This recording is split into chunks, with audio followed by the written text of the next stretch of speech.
Brought to you by E3 Spark Plugs. Born to burn.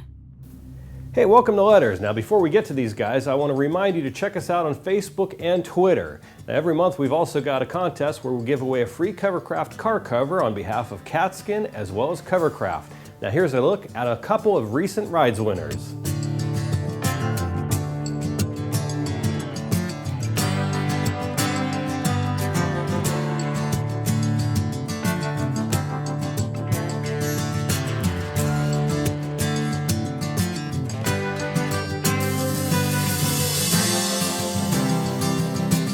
Now aren't those some fantastic rides? Now to enter your ride so you can possibly win a Covercraft car cover, just head on over to our website and click on the rides button that's right on our homepage.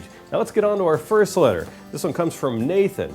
He writes, "Hey, love the show and thanks for all the help with the how-to info. It's nice to see how to do it beforehand.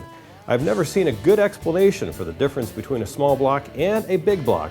I mean, obviously a big block is bigger, but what is the deciding factor? And what is the largest small block and the smallest big block?"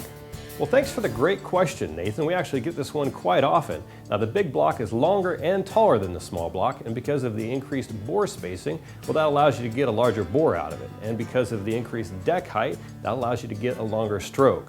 Now, the small block goes from 262 all the way up to 400 cubic inches, while the big block gets you 366 all the way up to 572. Now, as a good example of this, the Chevy small block that we just rebuilt started its life out as a 350, and through machining and a new crank, we pumped it up to 383. Now, our next one comes from Ben Barton. He writes, "Hey Chris, first off, thank you for everything you've done on the show. It's very much appreciated by this guy, and my friends are also hooked. I've been saving money to go back to college to learn how to work on vehicles. I was wondering if you had any recommendations for me. I've been doing some research into a tech school, but it's very expensive, and I don't want to have to take out a small loan or save for another year.